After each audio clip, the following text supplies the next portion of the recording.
سورہ فرقان اتلسم سپارہ آیت نمبر 2 مخی آیت کریمہ کی اصل مسئلہ ذکر کڑا کہ برکت چون کی پا اشیاؤ کی او پسیزنوں کی دا اللہ تعالی دے. اس دے آیت کریمہ کی صفات دا اللہ ذکر کئی کہ دا اللہ دا دی صفات و مالک دے او داغه سره دا خایي کی چې په سیزونو کې هغه برکت واچي او لږ سیز نه ډیره فایده هغه حاصل شي. وړومبی صفت ادا دی له ملک السماوات والارض، داغه د پاره بادشاہي د اسمانونو او د ځمکې ده.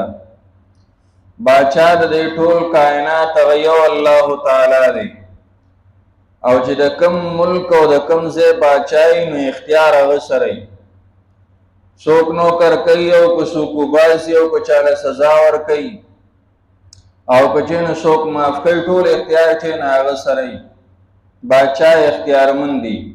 نو چې د ځمکې او د اسمانونو بادشاہ الله تعالی دی نو د دې برکت اچولو د دې مالک هم هغه دی، بل څوک چې نه هغه برکت نه چی شولی. بس چې الله غواړي نو د لږ سیز نه بچی نه هغه زیاته فایده حاصل شي. دویم صفت هغه دی لم یتخذ ولدا، نه دی نیولې بچی، یو بچی زیګول یو بچی نیول. بچی زیګول دی ته وایي چې چانه پیدا شي، بچی نیول دی ته وایي چې پردی بچی او دی په زیولې سره ونیسي. لکه زموږ د معاشره کې داسې کېږي د چا اولاد نه نو بیا والا چې نو رور یا چې نو بل څوک رشته دار هغه والا بچی ورکوي زه دا ته واخلم، اگر چې د شرع په لحاظ سره د دې نه ځان ساتل پکار دي، دا نه دي پکار. بیا په دې کې دا هم بعضې وخت کې چې بچی د بل دی په کاغذونو کې دی ځان پسې وخېږي دا زما بچی دی، دا ډېره غټه ګناه ده چې دی غیر پلار ته هغه نسبت وشي، دا او دی په ده باندې الزام لګوي، په پلار هم الزام لګوي او په خپل پلار باندې او په دې اوسني باندې هم چې نه الزام لګوي چې دا بدکاره دی. د دې د وجې نه دی نه ډېر ځان ساتل پکار دی.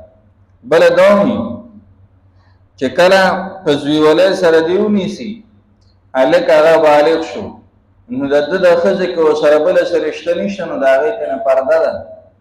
صرف په دې باندې پرده نه ختمېږي چې دا ما وړوکي لوی که او دا ما په زویولۍ سره نیولی دی ما ورته زوی ویلي، د هغې نه ډېر نقصانات بیا په آینده کې پیدا کېږي. نو درته زوی نیول وی شریعت کې خو د دې نه ځان ساتل پکار دي.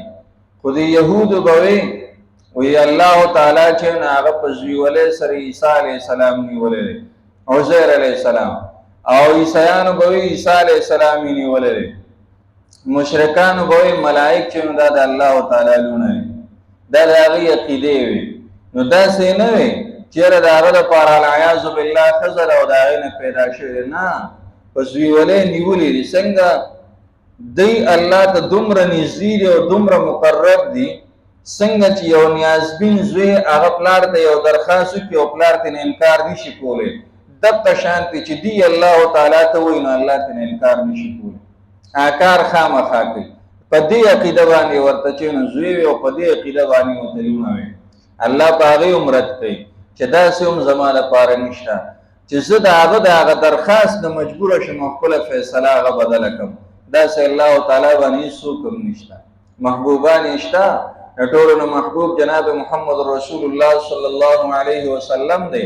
شفاعت به هم کوي، کله به کوي چې اجازت د الله تعالی وشي، بغیر د اجازت چې نه هغه هم سفارش نشي کولی، لا پاتې چې نه هغه نور خلک. نو ولم یتخذ ولدا، بچی نه دی نیولی. دې کې اشاره دی ته هم ده چې بچی نیول دا نښه د کمزورۍ ده او چې کم ذات چې نه هغه کمزوري نو کمزورې ذات هغه چې نو بیا په څیزونو کې برکتونه نشي اچولی، هغه د لږ څیز نه ډېر کار نشي اخیستی. طاقتور دی نه کار اخیستی شي، طاقتور هغه الله تعالی دی، د هر قسم عیب نه چې نه هغه پاک دی. لم یتخذ ولدا. دریم صفت ولم یکن له شریک فی الملک، نشته د د پاره صدار په بادشاہي کې.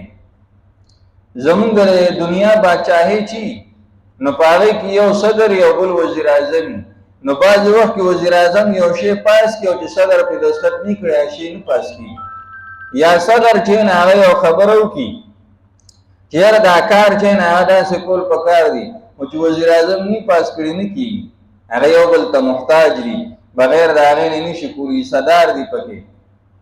الله تعالی سره په دې کائنات کې هیڅوک صدار نشته، نه څوک دعوه کولی شي او نشته.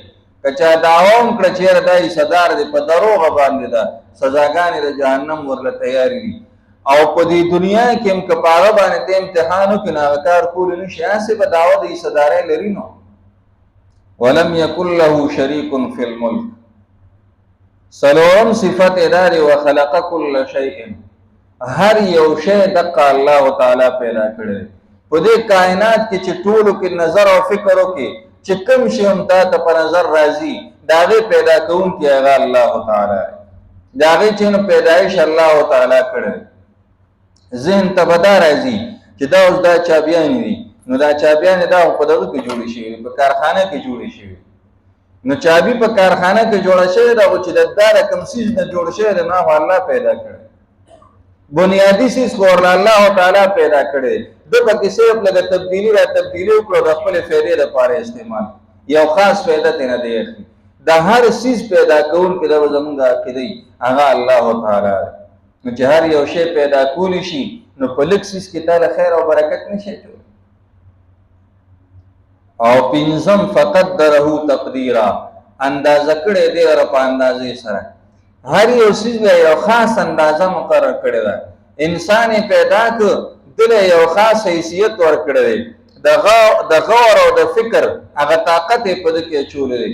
ده کې د پوهې طاقت دی، دی په یو څیز باندې سوچ کوي یاره دا کار به په ښې طریقې څنګه وشي، چې په دې طریقې وکړم نو څومره فایده وي، چې په دې طریقې وکړم نو څومره فایده وي، که په دې طریقې وکړم نو کوم نقصان وي.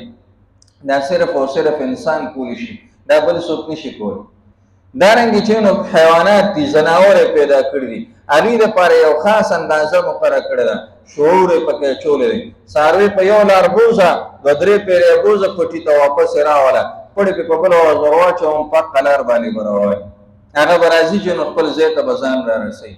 چې کوم ځای کې ورته ته خوراک اچې هماغه ځای ته به دی په خپله ځای ته دا عادت شوی دی، هماغه ځای ته به ځي. دا په هغه کې یو شعور دی چې کوم څیز داسې چې هغې کې ده ته دا ښکاري چې دی کې زه خښې کړم او دی کې ډوبېږم، هغې ته دی نه ورځي. دا شعور په ده کې الله تعالی اچولی. داسې هر یو څیز ته چې د کائناتو سوچ وکړي هغې کې یو خاص اندازه هغه مقرر کړې ده. یا دویم مطلب د دې دا دی فقدره تقدیرا، اندازه کړی دی ور په اندازه باندې. د هر یو څیز دپاره یو نیټه مقرر کړې ده چې کوم شی په دې دنیا کې پیدا دی د هغې یو خاص نیټه په هغې باندې ختمېږي. انسانان او حیوانات دا خو موت ویني چې د هغې خپله نیټه د هغې ته ورسېږي ختم شي.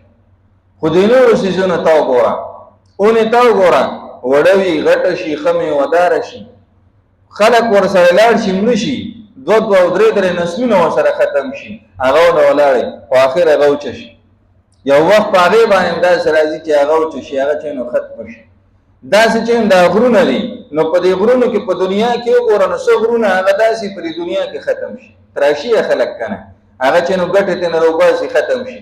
چې کوم هغه باقي پاتې دي د هغې لپاره نیټه مقرر ده، قیامت چې راشي په قیامت کې به ختم شي، ایرې به شي، شګې به شي، هوار به شي، او چې نو هر څوک به ویني دغه شانتې به روانې لکه څنګه چې هغه هوا روانې او ایره چې نه هغه الوزي.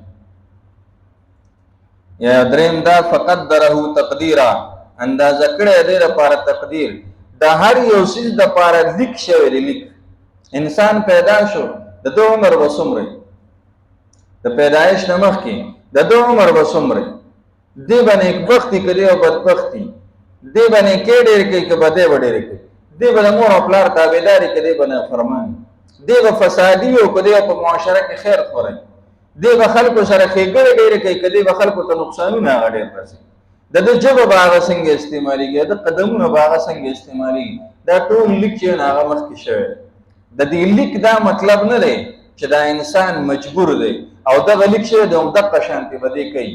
نو دین دی خو دی خو کول نشي دا الله تعالی په خپل علم سره لیکلی چې زما علم کې دا ده الله پر یو شی باندې پوه دی کنه چې زما علم کې دا ده چې دی به آینده کې په خپل اختیار باندې دا کارونه لکه ډاکټر لاله شي سړی او ډاکټر ورته چینو چیک اپ کوي او په چټي باندې ورته ولیکي الکه چې ستا دی بیماری پس دا بیماری راتلون کېده او چې دغه بیماری راشي نو دینه وته مریض نه پاتې کیږي نه دا کوي کنه سیریس مریضانو ته اکثر ډاکټران داسې وایي عمر ته شانتي وشي یو بیماری هغه پس بل راشي هغه پس بل راشي ورپسې چې نمړ شي دا ډاکټر خو بیمار کړي نه او هغه مجبور کړي خو نه دا څه دوايان خو نه ورکړي چې هغه سره د باندې دا چلو شي نه دا هغه د خپل علم مطابق و چې سم علم کې دا سره چې د شانتي ودا انسان کوي او د شانتي برازي دا څه د الله تعالی علم چې دا انسان په خپل اختیار باندې دغه کارونه کوي تقدیر به منو د تقدیر نه انکار کول جایز نه دي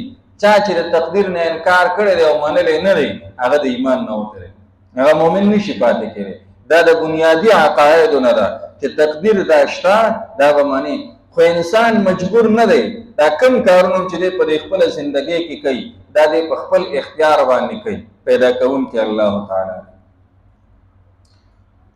الذي له ملك السماوات هغه ذات چې د لپاره بادشاہي د اسمانونو د ارض او د ځمکې ولم يتخذ ولدا نیلی نیولې بچي ولم يكن له شريك نشته د لپاره شریک صدر فی الملک په بادشاہي کې وخلق كل شيء نو پیدا کړی دی هر یو شی فقدره تقدیرا نو اندازه کړی دی لره په اندازه کولو